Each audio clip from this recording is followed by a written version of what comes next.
Uma coisa que foi um choque para mim quando você começou a me contar como exatamente funcionava, que mais ou menos leva-se 7 anos para a gente ter um produto desde a sua concepção até ele entrar no mercado.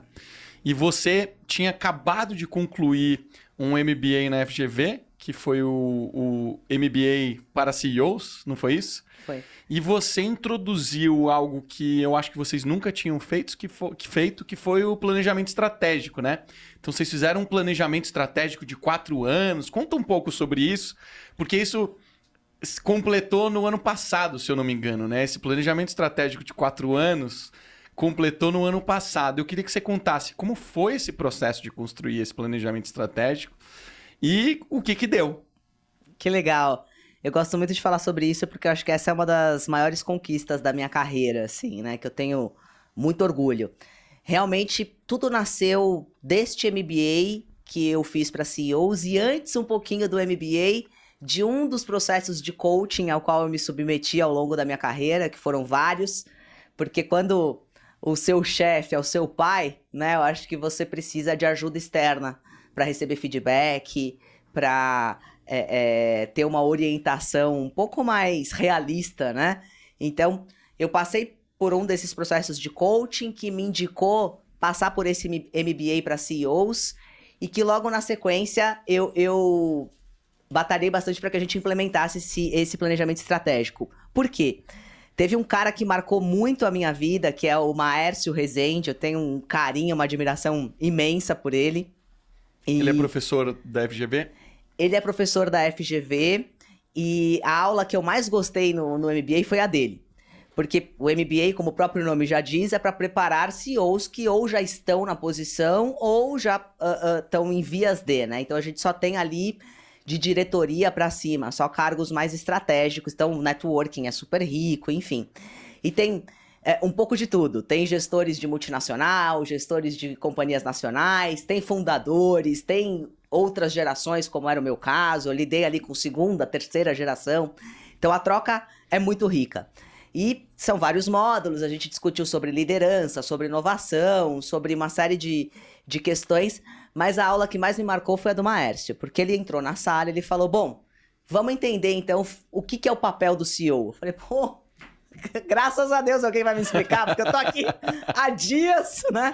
Aprendi um monte de coisa incrível, mas qual que é o papel? Eu tinha essa dor, assim, a Apsen vinha crescendo. Eu e meu pai, a gente tinha essa dor do crescimento, de como gerir uma empresa mais complexa, como gerir uma empresa onde, de repente, a gente sabe que daqui a pouco a gente não vai conhecer todo mundo pelo nome. Então, não era uma realidade nossa, né, há pouco tempo atrás. E aí, uma das coisas que ele falou, olha, o papel do CEO é cuidar da cultura corporativa, do planejamento estratégico, que é a visão de futuro, e a gestão por indicadores. E aí, enfim, depois, obviamente, ele destrinchou tudo isso e aquilo ficou tão claro e cristalino para mim que eu cheguei na Apsen e falei, gente, a gente precisa de um planejamento estratégico.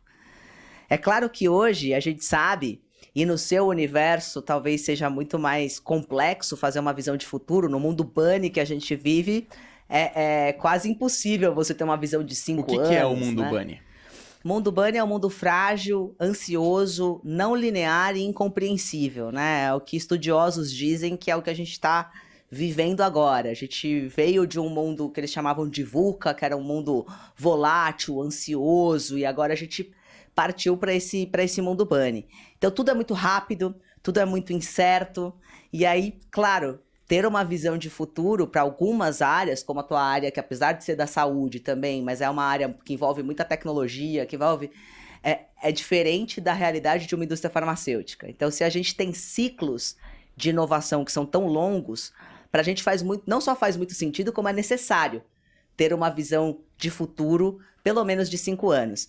Mas mais do que isso, o que eu percebi, assim, que eu pude aprender de todo esse processo, é que é muito importante você ter o sonho. Né, esse sonho, e quando a gente implementou esse primeiro planejamento estratégico foi em 2015, e o nosso ciclo era 15 e 20. 5 anos de planejamento 5 anos de planejamento estratégico, e o sonho era dobrar de tamanho e chegar no faturamento de 1 bilhão. Por que 1 bilhão, né? Às vezes, é a grandiosidade do número, enfim, não é. A gente queria sentar na mesa grande de negociação, a gente gostaria de ser um player forte do mercado. E mais do que isso, como nós colocamos o ser humano no centro, para nós, assim, tudo, a essência de todo o nosso business são os nossos colaboradores, porque o que nos diferencia no mercado são os nossos produtos, né? E a nossa prestação de serviço, a forma com que a gente se relaciona com profissionais da saúde, com os pacientes.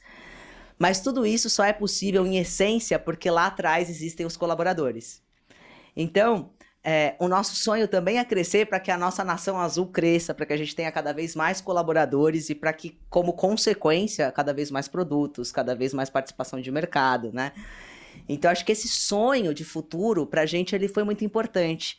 Conseguir fazer as pessoas sonharem o mesmo sonho, se enxergarem nessa perspectiva de crescimento, foi algo que mudou muito o jogo para a Apsen.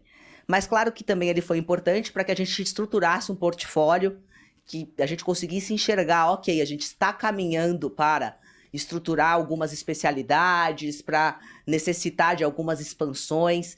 E aí vem toda a burocracia que existe na indústria farmacêutica, todo o cuidado que a gente tem que ter, porque a gente está lidando o tempo todo com vidas, né, desenvolvendo medicamentos. Então, para você fazer expansões na sua fábrica, para você fazer expansões na sua área de pesquisa e desenvolvimento, demanda todo um cuidado, tanto de execução de obra muito específico, com uma série de legislações, quanto pós-pronto ali para fazer uma série de aprovações, que se você não tem essa visão de trás para frente, fica praticamente impossível você conseguir jogar o jogo. Então, foi muito importante para a gente estruturar essa visão de futuro e, mais do que isso, chegar em 5 anos e cumprir. Ou seja, vocês planejaram, algumas pessoas no começo até duvidaram, falaram, mas nossa, 1 bilhão é muita coisa, a gente está distante, será que de fato a gente vai conseguir isso? E um negócio que é bacana, a indústria farmacêutica, vocês estão acostumados a trabalhar com indicadores, né? Produção, se não tiver um indicador ali na ponta da linha, aliás, até é regulado nesse sentido, né? Você precisa mostrar esses dados para o órgão regulador.